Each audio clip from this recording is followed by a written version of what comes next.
Bonjour, aujourd'hui j'aimerais vous parler de mes démarches pour me trouver un téléphone chinois et ensuite je vais vous parler de mon choix final qui est le Xiaomi Redmi 3S. Donc je vais vous parler du téléphone un peu tantôt. Premièrement, mes démarches. Donc j'ai commencé à faire des démarches parce que Pokémon Go allait sortir, donc début juillet. Puis bon, j'avais mon téléphone était rendu définitivement trop vieux pour pouvoir faire ça. J'avais pas de données, donc j'avais juste un téléphone plus les messages textes, donc j'avais pas d'internet sur mon téléphone. Donc il fallait que je me trouve un nouveau forfait en plus de me trouver un nouveau téléphone. Quand j'ai commencé à magasiner les forfaits, parce que je me suis dit peut-être que j'aurais un téléphone gratuit en faisant ça, là, je me suis rendu compte que les téléphones sont rarement gratuits, puis il faut souvent que tu achètes un forfait qui coûte très cher sur un contrat qui dure facile 2 3 ans. Et là, pour moi, c'était comme trop. Je veux pas de contrat, je veux pas payer 40 50 pièces par mois. Là. Je veux me limiter au minimum les dépenses par mois.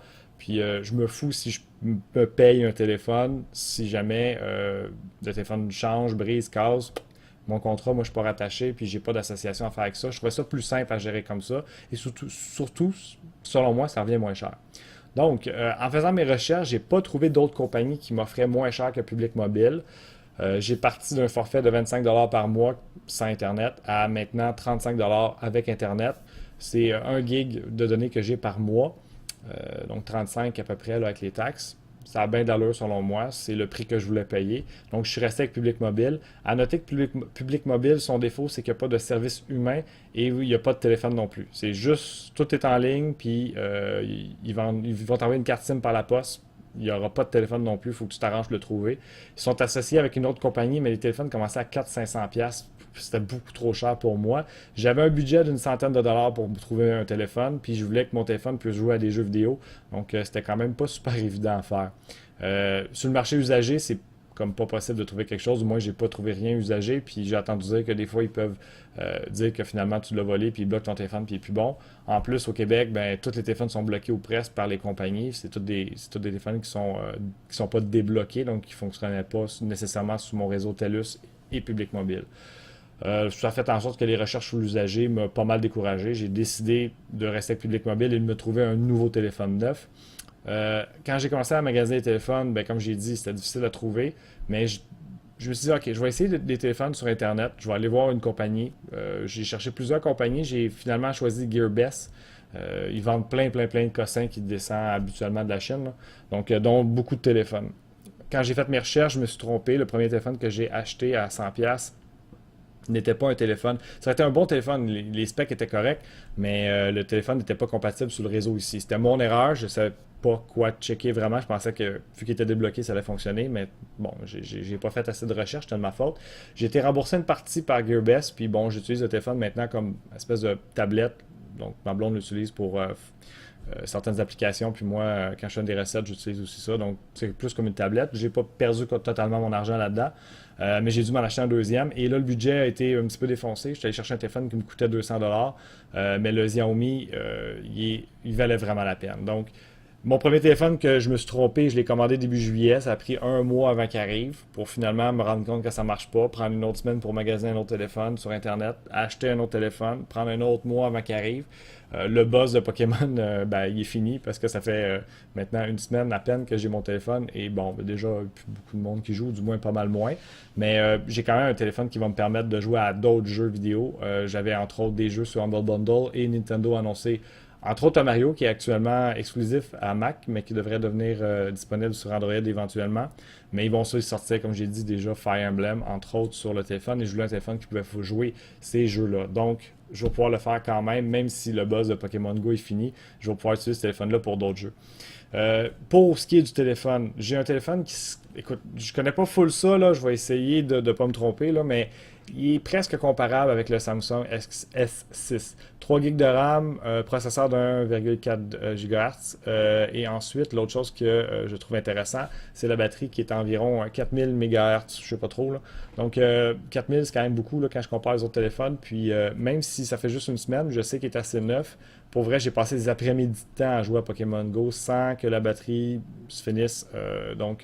Même avec une utilisation assez abusive, j'ai de la misère à passer à travers ma batterie pendant une journée complète, là. L'utiliser juste comme téléphone, je pourrais facilement toffer une semaine, je pense, avec là, plusieurs jours sans aucun problème. parce que, comme je dis, c'est quand je me mets à jouer à des jeux, là, je vois la batterie descendre vraiment doucement, mais à peine. Donc, pour vrai, là, c'est un téléphone avec une très bonne batterie, une bonne autonomie, ce qui est bien sûr pratique selon moi. Donc, ce téléphone en vaut la peine vraiment. C'est un bon achat.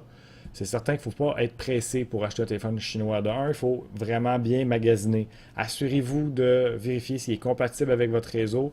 Tout est écrit sur Internet. Si vous ne savez pas, allez sur un forum et discutez. Dites-leur, je vais acheter ce téléphone-là. Est-ce qu'il va être compatible avec Montelus, exemple, ou avec Vidéotron, peu importe. Et là, quelqu'un va être capable de vous répondre. Mais assurez-vous de confirmer ça parce que vous allez acheter un téléphone qui ne sera peut-être pas compatible sur le réseau et comme moi, vous n'allez pas pouvoir l'utiliser. Ce qui est un peu plate parce que ça prend du temps. Si vous pouvez vous faire rembourser en temps normal, mais c'est certain qu'il faut leur shipper, ça prend un autre mois, puis c'est long, on va leur avoir l'argent. Puis deux, tu veux pas que ça arrive anyway, là. Donc, faites juste attention quand on magasine de trouver la bonne chose. C'est certain qu'un nouveau prix, vous allez avoir un prix qui va être vraiment moins cher de ce qu'on retrouve actuellement dans les téléphones neufs.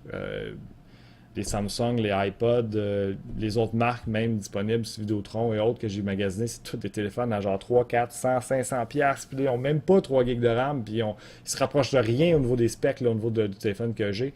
Donc, si je veux jouer à un jeu vidéo pour vrai, à des jeux vidéo sur téléphone, pour payer le moins cher en même temps possible, définitivement, je pense que j'ai fait le meilleur choix. Donc, c'est ça, téléphone chinois, ça vaut la peine selon moi. Si vous aimez, si vous cherchez maintenant un nouveau téléphone pour peut-être gamer un peu plus, vous allez avoir des bonnes alternatives. Je vais mettre le lien public mobile pour ceux et celles qui veulent peut-être vérifier les forfaits, peut-être qu'il y a quelque chose là-dedans qui va vous intéresser. Je vais mettre le lien aussi de mon téléphone avec le site GearBest. Vous allez pouvoir l'acheter directement par là si c'est quelque chose qui vous intéresse. Sinon, vous allez avoir plein d'autres téléphones. Les Xiaomi, entre autres, là, c'est une compagnie qui est relativement bien connue pour un téléphone chinois, là. Ils commencent à percer le marché nord-américain. Ils ont signé des ententes avec Microsoft. Donc, pour vrai, vous allez probablement commencer à l'entendre de plus en plus, le mot Xiaomi. Et ils vont peut-être finir par percer le marché ici. Du moins, avec la qualité des produits, ou du moins la qualité du produit que j'ai dans les mains, les chances sont très bonnes. Donc, sur ce, je recommande fortement l'achat d'un téléphone chinois si vous cherchez un nouveau téléphone et que vous ne voulez pas payer le gros prix. Ça vaut vraiment la peine de magasiner. Cependant, préparez-vous un mois d'attente et prenez le temps de magasiner pour ne pas vous tromper, pour ne pas acheter quelque chose qui n'est pas compatible. Sinon, ça va être long de vous faire rembourser. Tout ça, donc pour vous dire que j'aime mon téléphone, puis j'ai commencé à jouer à Pokémon Go. Je ne suis pas super bon, mais tranquillement, mais sûrement, je vais peut-être rattraper le monde. Peut-être pas non plus, là, ils sont vraiment bons, le monde là-dedans. Et partagez la vidéo, puis vous pouvez aller visiter la page Facebook pour donner des petits commentaires. On sort de nouvelles bientôt dans une autre vidéo.